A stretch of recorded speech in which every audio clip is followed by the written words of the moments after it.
शैलेंद्र, बहुत धन्यवाद आप दोनों का मेरे साथ जुड़ने के लिए।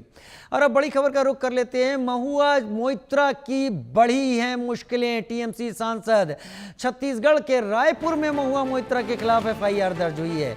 बीएनएस की कई धाराओं में दर्ज हुई है एफआईआर। गृहमंत्री अमित शाह के खिलाफ आपत्तिजनक टिप्पणी की थी। इससे पहले पश्चिम बंगाल के नादिया में एफआईआर दर्ज हो चुकी है, दिल्ली में एफआईआर दर्ज हो चुकी है, उसके अलावा अब छत्तीसगढ़ में भी एफआईआर दर्ज हो चुकी है।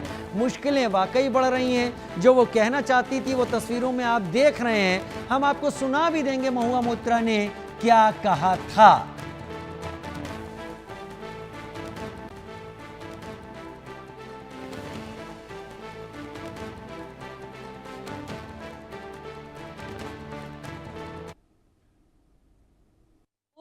मैं पूछ रहा हूं, अगर हमारे पास भारत की सीमा की रक्षा करने वाला कोई नहीं है, अगर दूसरे देशों के लोग रोज लाखों करोड़ों की तादाद में घुसते जा रहे हैं, जो हमारी माँ बहनों पर बुरी नजर डाल रहे हैं, हमारी जमीन छीन रहे हैं, तो तुम्हें सबसे पहले तो अमित शाह का सिर काटकर तुम्हारी मेज पर रखना चाहिए।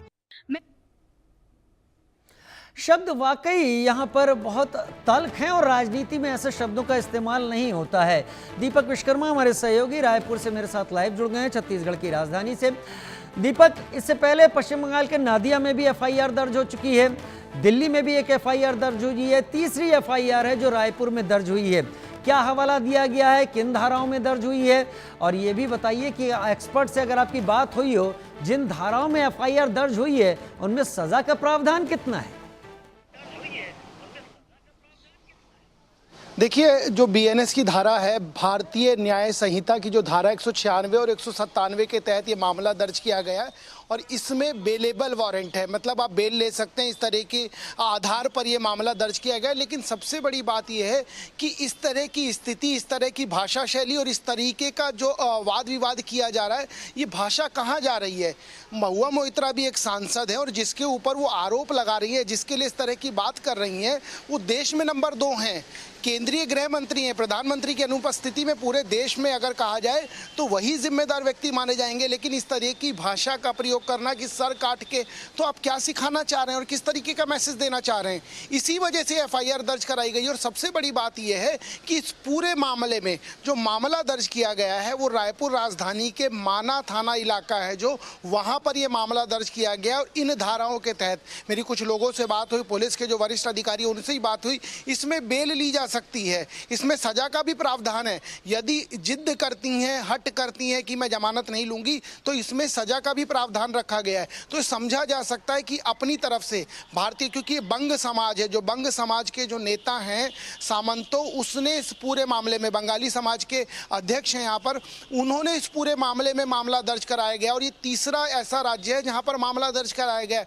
तो इससे ये समझा जा सकता है कि जिस तरीके का उन्होंने बयान दिया है वो सच में डराने वाला है और सच में एक धमकी भरा बयान है। तो उसमें जिक्र किया गया, जो आवेदन दिया गया था उसमें जिक्र किया गया है कि इस तरह की भाषा शैली का प्रयोग करते हुए षड्यंत्र रचना, ये कहीं ना कहीं देश के खिलाफ साजिश है। ये बांग्लादेशियों के घुसपैठ की तरफ इशारा करते हैं और उनको प्रोत्साहन देने के लिए इस तरह का बयान दिया जा रहा है। तो जो आवेदन दिया गया है, जो आवेदन बंग समाज के अध्यक्ष द्वारा दिया गया, उसमें इस चीज का जिक्र किया गया है कि इस तरीके का आवेदन और इस तरह की भाषा शैली ये बताने के लिए काफी है कि आप भारत विरोधी हैं, आप एक चुने हुए जो जनप्रतिनिधि हैं उनके खिलाफ हैं, जो एक संवैधानिक पद पे बैठे हैं आप उनके खिलाफ हैं, और आप ऐसा करके जो बांग्लादेशी घुसपैठ हैं उनको आप बढ़ावा देने की कोशिश कर रहे हैं। तो बात अपनी तरफ से तो स्पष्ट कर दी गई है कि महुआ मोइत्रा का ये जो बयान है ये कहीं ना कहीं बांग्लादेशियों को, जो बांग्लादेशी घुसपैठिए हैं उनको अप्रोच करने वाला है। जो पूरा आवेदन दिया गया, जो पूरी शिकायत की गई, उसमें इन्हीं बिंदुओं का जिक्र किया गया है। दूसरा सबसे बड़ा सवाल ये खड़ा होता है कि क्या राजनेताओं का पैमाना इतना गिर चुका है, ये हमें सिखाने निकले, लेकिन इनको खुद की भाषा पे मर्यादा नहीं है कि एक संवैधानिक व्यक्ति जो देश का केंद्रीय गृह मंत्री है उसके ऊपर इस तरीके का बयान कि उसकी सर काटने की बात हो रही है।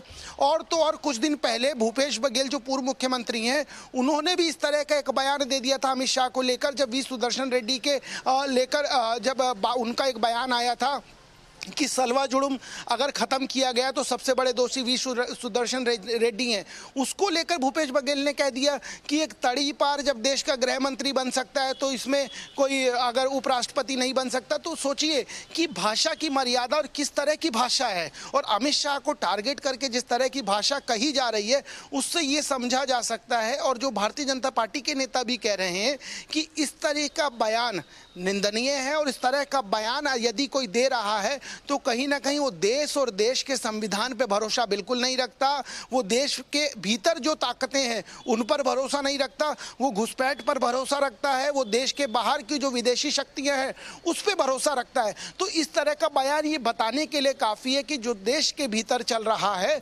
उसमें आप किसी को कुछ भी कह दीजिए, कोई भी बयान दे दीजिए, वो गलत हो सही हो, उससे कोई परोपकार न भाषा पर ध्यान देना, न विचारों पर, न संदेश पर ध्यान देना।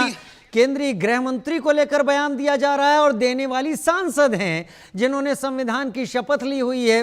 बहुत सारे सवाल हैं। दीपक, फिलहाल के लिए बहुत धन्यवाद, आप मेरे साथ जुड़े इस विस्तार से जानकारी के साथ।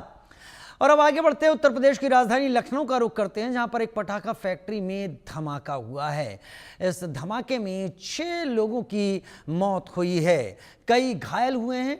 मौके पर दमकल की गाड़ियां मौजूद हैं।